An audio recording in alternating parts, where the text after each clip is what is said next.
não divulgam nunca o resultado dessa contraprova.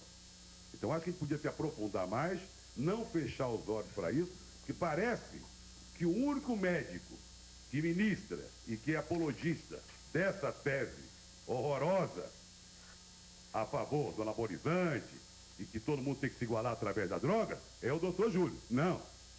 Deve ter muita gente dentro do esporte, dentro das federações, dentro das competições, porque senão não haveria no mundo esse mercado negro fantástico que consome bilhões de dólares.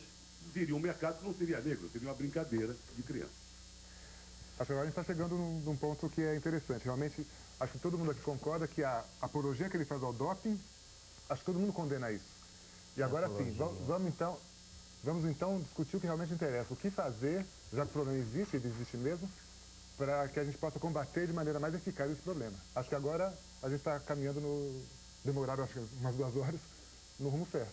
Doutor Mário Lázaro, que é advogado da Eliane, o senhor gostaria de falar também, doutor Mário?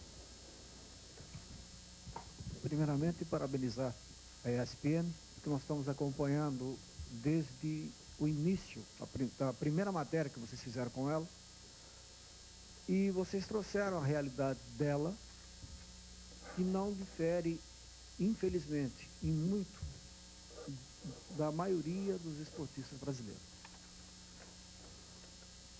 Não tenho a pretensão, a procuração, talvez nem o direito de tomar a defesa da ESPN, porque não teria razão e necessidade para fazê-lo.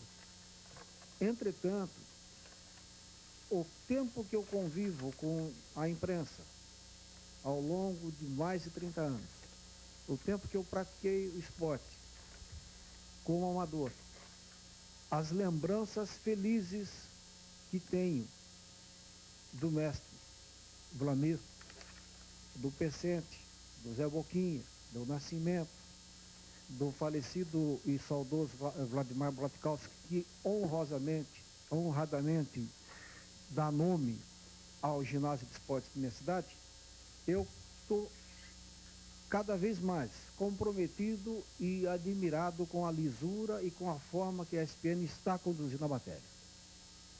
Entretanto, foi questionado alguma coisa para Eliane. E foi dito com uma felicidade ímpar pelo Dr. Guedes, da solidão do atleta, da necessidade do atleta, às vezes, em tomar a decisão, ou de tomar um posicionamento. E vem muito ao encontro, tenho certeza, da decisão de toda a estrutura da ESPN em abraçar essa tese, esse desafio e, acima de tudo, não buscar quem é que está utilizando, mas sim trazer à luz por que se utiliza e o que deve ser feito para combater. O doutor Bernardino colocou de uma forma feliz, muito tranquila, a necessidade do alimento saudável, a necessidade da formação básica do atleta, iniciando pela alimentação. Pergunte a Eliane que tipo de respaldo ela recebia no clube que ela treinava, em matéria de orientação alimentar. Que tipo de respaldo ela recebia no final do treino até o começo do ano, porque depois foi cortado o patrocínio e deixou de se dar o lanche. Quando eles saíam do treinamento, logo depois do almoço, às vezes 1 hora, às vezes um pouco mais. Pergunte a ela por que é que até hoje ela não tem o contrato dela, que eu estou questionando, é a única coisa que eu estou buscando para ela. O contrato, ela tem o direito de ter o seu contrato. E que hoje foi dito que seriam apresentados, inclusive, 110 contratos, e o dela estaria no meio. Foi dito para ela ontem no clube que ela pertence. E eu acredito que ela pertence sim, porque se ela assinou um contrato, existe uma posição de ligação entre ela e o clube. Eu reconheço que a situação do atleta do Palmeiras é uma situação totalmente diversa da situação da Eliane. Em contrato, em situação, clínica, em tudo. Entretanto, teve o clube uma postura de buscar profissionais da área para justificar cientificamente, eticamente, de forma clara e transparente, a posição do que surgiu na dúvida em face do seu atleta. Teve o clube a dignidade de colocar o jurídico para atender e dar apoio. O doutor Bernardino hoje, antes de iniciarmos o trabalho, falou com o pai da Eliane que deveria ser colocado um outro profissional para que cuidasse dos interesses dela, porque não era possível que eu estivesse assumindo uma postura neutra, observando o ocorrido, porque eu estou tão perplexo quanto os senhores. Doutor Mário, Pois não, doutor Mário Lázaro, que é advogado da Eliane. Deixa eu reiterar a posição inequívoca da ESPN Brasil de defesa do esporte. Realmente, de defesa do fabulosa. esporte. A abertura para um debate desse é a maior prova disso. E eu acho que é o o início, acompanhamento do inclusive. caso da É o Eliane início. é outra prova disso. Até para a gente dar prosseguimento do debate, é claro que essa é uma discussão jurídica que o senhor vai ter com a Fluminense, no caso. Não, eu só queria explicar o seguinte, que está sendo dito que a grande vítima é ela. Eu concordo que a grande vítima é ela. Eu concordo que a maior vítima não é ela, não. A maior vítima é o esporte, diante dessa infelicidade que ocorre. Eu acho que é isso que nós temos que ir atrás. Não é uma discussão jurídica. Eu não estou falando como advogado, como procurador dela em juízo. Eu estou dizendo da preocupação, como eu fiz atletismo, pratiquei paraquedismo. Eu acho o seguinte, nós temos uma preocupação, eu fico muito feliz de encontrar pessoas preocupadas, e não só em termos quantitativos, mas também qualitativos. Mas eu só queria que dessem a ela a atenção que ela merece. Não, a ESPN não, desculpe. Mas se a vítima é o esporte, tem que ser cuidado. O doping tem que ser combatido, tem que se dar uma boa orientação, mas que se dê um respaldo. Porque foi dito, eu não estava presente, eu não assisti o programa, mas foi dito que ela deveria chorar no ombro do médico. Eu acho que foi alguém que falou de uma forma infeliz. Eu acho que foi infeliz. Como foi infeliz a participação. Passa o microfone para ele, por favor. O pai dela. Aldebrando Pereira, que é o pai da Eliane. A gente é tão simples e humilde e gosta da verdade que o doutor me chamou num canto ali e falou que esse doutor tinha que ser trocado. Eu não minto para ninguém. Eu cheguei nele e falei para ele, tá? Então aqui nós jogamos com a verdade. Nós somos lá do Mato Grosso, nós somos pessoas humildes e não gostamos de mentira. Por isso, o senhor Nélio falou na televisão que minha filha tinha que chorar no ombro do médico. Por quê? Que consideração ele tem com os atletas dele se acontecer um caso com o atleta dele? Ele vai mandar chorar no ombro do médico? Agora, senhor Aldebrando, deixa eu só repassar para o senhor, aproveitar o senhor na condição de pai da Eliane, porque o doutor Bernardino falou, o Nélio falou, o Claro, o próprio Vlamir falou. Na condição de pai, o senhor tem preocupação com o que pode vir a acontecer com a sua filha pelo fato dela ter usado essa substância? Eu não guardei seu nome, você me João. desculpe. Eu sou um pai, tenho 3 filhos atletas, 3, tá? Sou mecânico há 22 anos. Você confiaria em mim como mecânico, como profissional, você levaria seu carro para mim consertar? Não tenha dúvida que sim. Então, eu fiz isso com o Dr. Júlio. Ele é um profissional. Pelo menos mostra que é. Agora, cabe vocês que conhecem a discutir o assunto. Eu sou um mero mecânico. Quem sou eu para falar? O doutor vai me dar aí 2 comprimidos de manhã, 2 comprimidos à tarde para combater uma dor de cabeça. Eu vou falar, doutor, eu vou tomar um só. Por que eu falaria isso? O médico é ele. Você, Nélio, é técnico. Você pega um atleta seu e fala, me dê 10 tiros de 1000 com 2,5. Cabe o atleta falar para você que não vai fazer? Caberia, nesse caso caberia. Mas Por quê? Você é o É porque técnico. não dá para correr para 2,5, mas tudo bem. Deixa eu só falar uma coisa aqui. Eu treino junto com a Tânia 26 atletas. Todos eles sabem exatamente o que eu penso com relação ao uso de doping. Se qualquer pessoa aqui nessa sala, por mais competente que possa ser, o doutor Bernardino que fosse, que eu respeito muito, se encontrar qualquer atleta que treina conosco e oferecer alguma dessas substâncias para eles, eu tenho certeza absoluta que eles não vão sequer pensar. O que será que o Nélio vai dizer? Será que o Nélio vai aprovar ou não? Sequer pensar. Porque eles já sabem exatamente o que eu penso com relação ao uso de substâncias desse tipo. Eles não vão ter nenhuma dúvida, principalmente se fosse alguém que eles sequer conhecessem, né? Mas não vão ter nenhuma dúvida de falar não. Quando eu falei que ela deveria explorar no ombro dele, é porque o regulamento diz isso. Ela é responsável por tudo que é encontrado no... Espera um pouquinho. Ela é responsável por tudo que é encontrado no corpo dela. Eu acho que a gente, para ser humano... Espera um pouquinho. A gente, então, se ele for responsável por indicar a droga para ela, eles que vão ter que acertar isso. Se ela tem um advogado, ótimo. Então, você vai ter que... Não, é uma posição que seria ótima se fosse tão simplista. Eu conversei com o Clodoaldo durante quase 1 hora no telefone. E disse a ele, da mesma forma que eu disse ao pai da Eliane, disse a ela, eu não exerço a minha atividade na área profissional em termos de esportes. Eu trabalho, um dos segmentos que eu trabalho é a área de responsabilidade civil.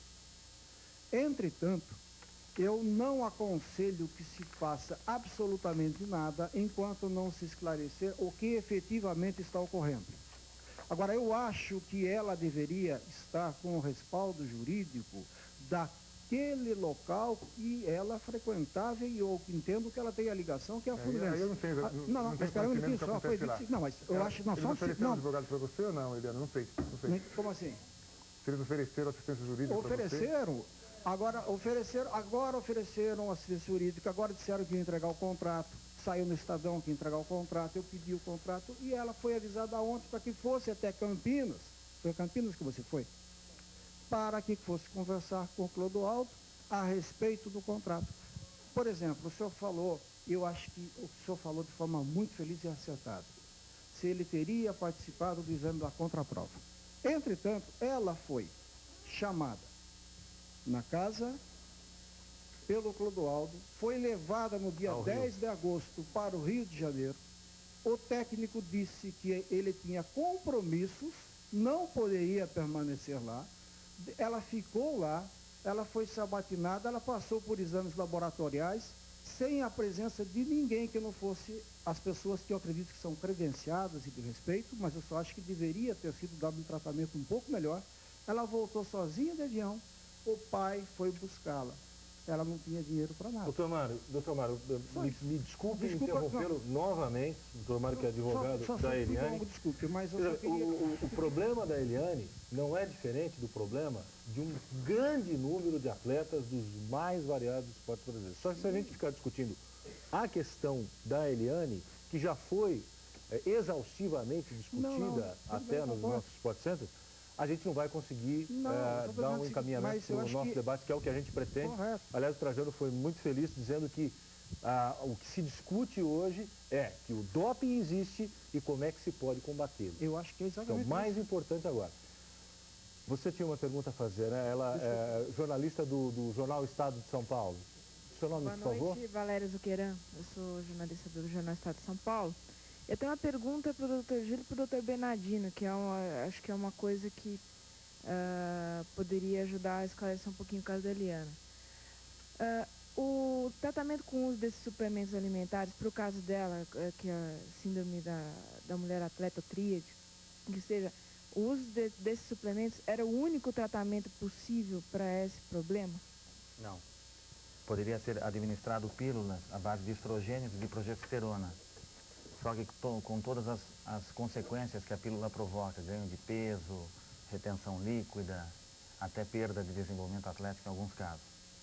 Então, entre passar uma coisa que é documentado pela ciência, pela medicina baseada em evidência, que eu questiono também, porque a medicina baseada em evidência é uma medicina onde as grandes revistas indexadas são tudo corrompidas por laboratórios que compram ela.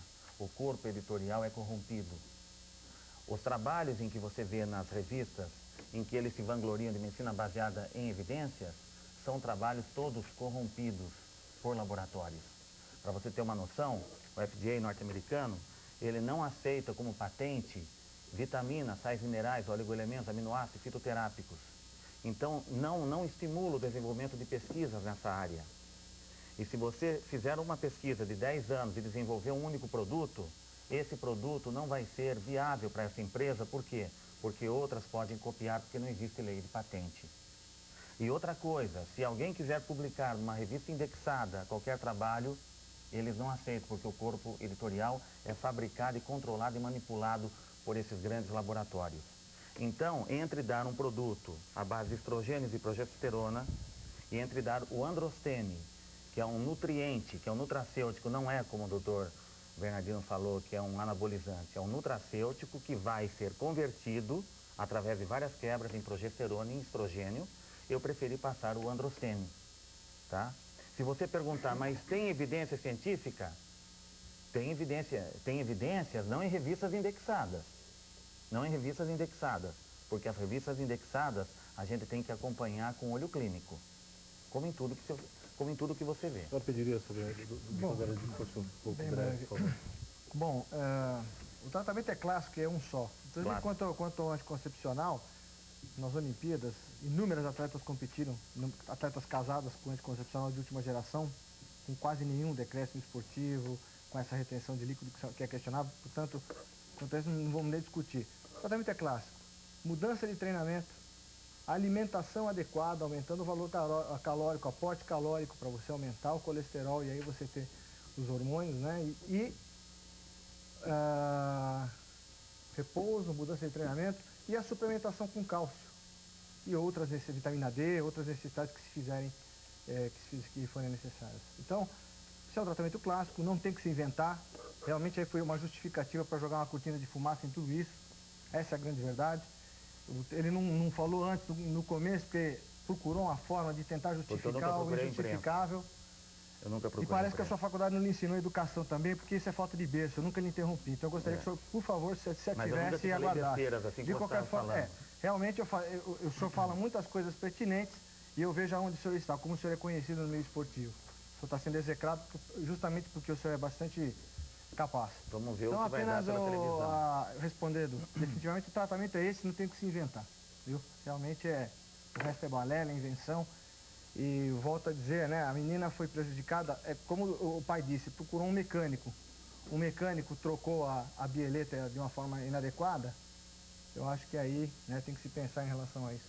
Eu gostaria de perguntar, por gentileza, onde estão os meus 35 mil pacientes nesses 16 anos de medicina, hein? Onde estão os erros médicos? Onde está a incompetência de um médico?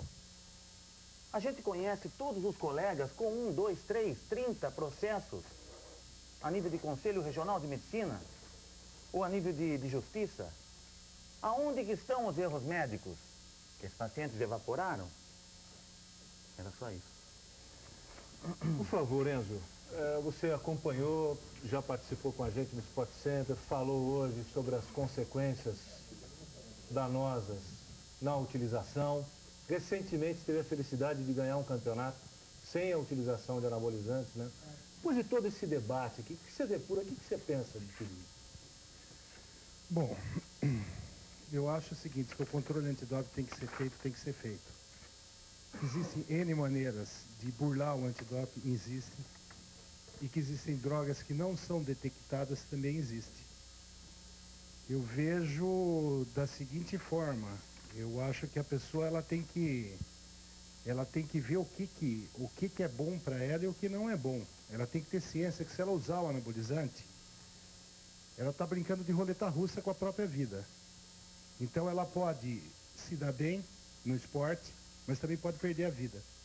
Eu, graças a Deus, por um milagre eu escapei, mas eu podia estar morto. E eu acho que Deus ele me preservou para estar dando esse testemunho vivo do malefício que o anabolizante faz. Então eu acho que a pessoa ela tem que ter ciência do que ela vai fazer, ela não se, sabe, eu, por exemplo, quando eu usava anabolizante, eu sabia muito bem que uma hora ou outra... Enzo, sem orientação médica, frise bem. Sem orientação médica. Eu falei isso numa entrevista que eu dei. Eu acho o seguinte, o atleta de ponta, se você chegar para um atleta norte-americano e falar para ele, ó, tem um medicamento aqui que vai fazer campeão por 1 ano ou 2 e depois você vai morrer. Ele vai tomar esse 1 ano ou 2 e vai morrer. O atleta, assim, a maioria do que eu conheço não mede muitas consequências do que vai acontecer depois. Ele toma e pronto. Bom, então, por favor, eu acho isso. A pessoa tem que ter ciência. Eu acho que a melhor maneira de combater é exatamente como vocês vêm fazendo. De orientar, de conscientizar, entendeu? Que ele pode ter um problema muito sério e que pode acabar perdendo até a vida. Nós estamos já encaminhando para o nosso final do debate. Alberto Clar, por favor, sua consideração final.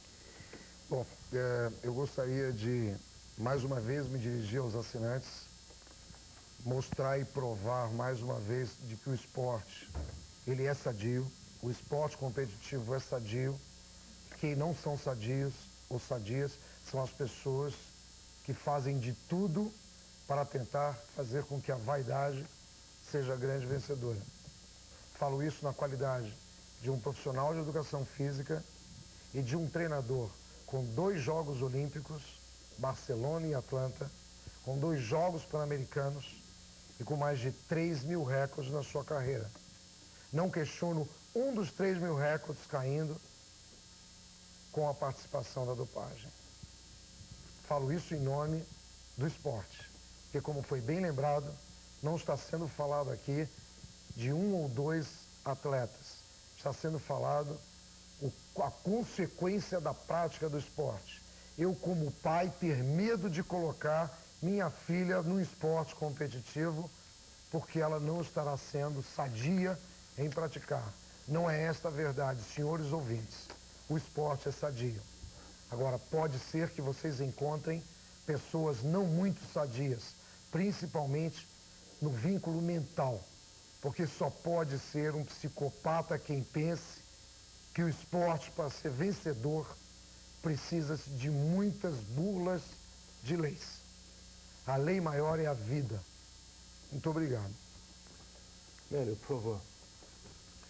Eu só queria aqui enfatizar o papel importante que os professores, os treinadores têm no combate ao uso do doping, né?